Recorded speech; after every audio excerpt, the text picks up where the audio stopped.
Greetings, YouTube. My wife and I saw Spider-Man Into the Spider-Verse recently, and I would like to say that it is flat out the best Spider-Man movie I have ever seen.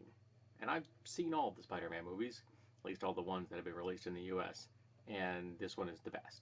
It is the most enjoyable, the most fun, it's got the most heart, uh, and you get to see something that you have never gotten to see in any other Spider-Man movie, which is a black Spider-Man and a female Spider-Man or Spider-Woman.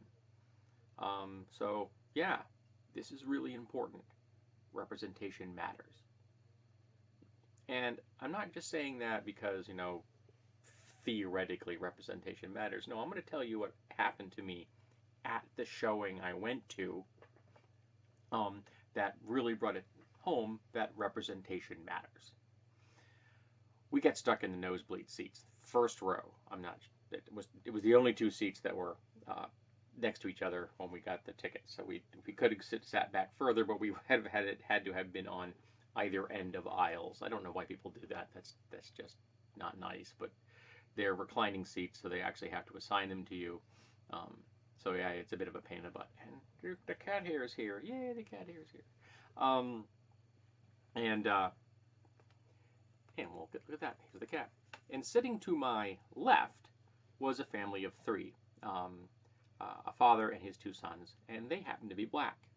And sitting next to me is the older of the two sons. And so we're going through the film. I really get into it. There's a little tribute dedication to Stan Lee at the end, which kind of brought a tear to my eye. Oh, it actually brought a tear to my eye. And as the credits begin to roll, the older of the two boys says, "That's the best movie I've ever seen." Of course, he says it in the wonderfully jubilant voice of a child.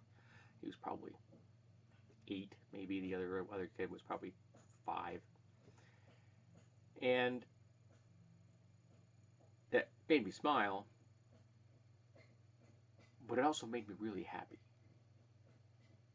Because there's never going to be a point in that kid's life that he's not going to have a black Spider-Man.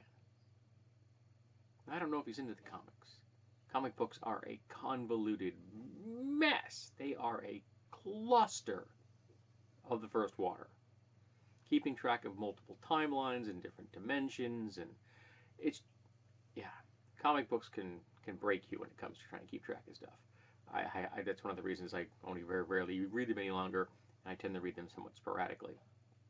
I don't follow particular lines. I'm not up to date on the current, canon, that kind of thing. And it's annoying. Comic books are annoying. I prefer comics that actually have a timeline and follow it, like Atomic Robo, for example, or another of the other ones that I've read over the years. But you've got time travel and multiple dimensions and deities rewriting history and things like that. But for this kid, if he never even gets the comics and gets into the comics, he's always going to have a black Spider-Man. And that's important. Not to mention, women, girls, now have a female Spider-Person. They have Spider-Woman. They have Spider-Gwen. Admittedly, a white girl, but still representation for an entire gender. And that's also really important. Representation matters. It's hard to imagine yourself in a role if that person doesn't look anything like you. And until now, almost every hero out there has been a white dude.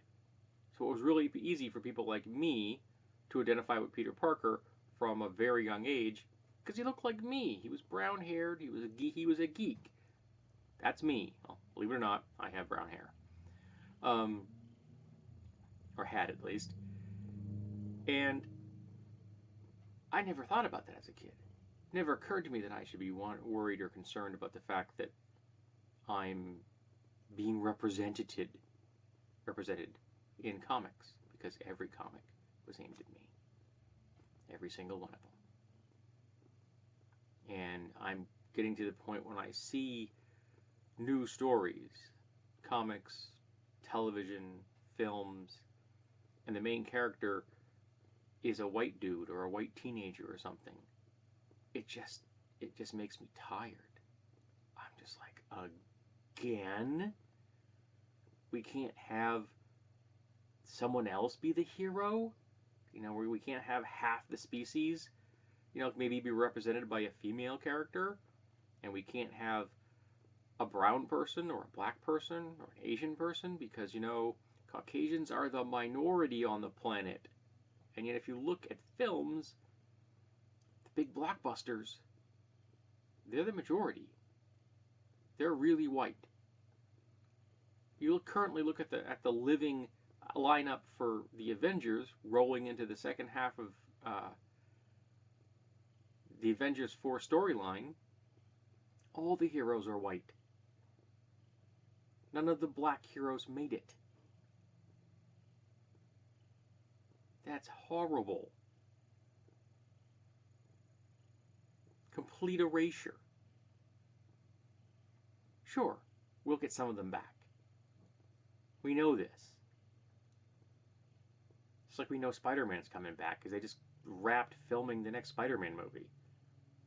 But aren't you tired of it? Don't you think that maybe we should be seeing people up on those screens that aren't just white folks, and the majority of them being white dudes? Maybe we should be looking at brown people and black people and Asian people. Looking at native people being represented as full-fledged humans and not stereotypes. Maybe gay people being represented as something other than stereotypes. Or trans people. Wouldn't that be nice? A black, gay, trans superhero? Wouldn't that be awesome? Someone representing themselves as opposed to the boring, bland white dude that we've been looking at for 100 years. It's time for a change. And Spider-Man Into the Spider-Verse was a really nice step in that direction. And those kids are always going to have a black Spider-Man.